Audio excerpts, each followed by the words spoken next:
Worship, a critical word that's found throughout the Bible. And in the Old Testament, when you look up this word for worship, do you know what it literally means? It means to bow down. To bow down. Now, we're probably not surprised by that. But when you relate that to our perspective in life, there is a difference between value and worship. There's a difference between those. In fact, maybe we could even put value versus worship. Things that we value, we tend to raise up. And yet worship is involved with bowing down.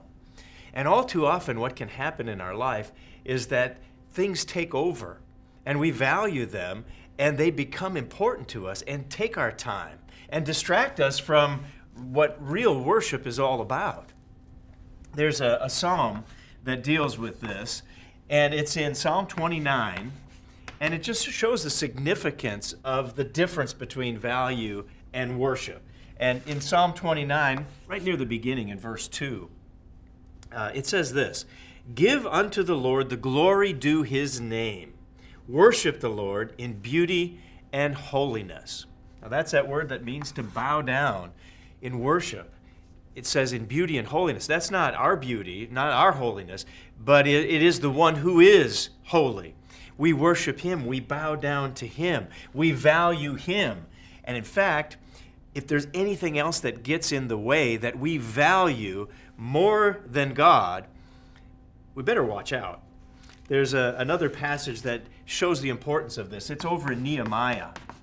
And in Nehemiah, we see the significance of this very thing. In Nehemiah chapter 9, there's several sections here that deal with this whole concept. Beginning in verse 5, it says, "Stand up and bless the Lord your God forever and ever." And then over in verse 6, it goes on, "You alone are the Lord." And it says, "The host of heaven worships you." So when it comes to all of God's creation, they worship him. The angelic realm worships God. It shows the significance for us. So if we boiled our life down to what we valued most overall, hopefully it would be God right there at the top. And we could follow the significance of these passages and recognize we need to bow down before the awesomeness of our great God. That's BT Daily. We'll see you next time.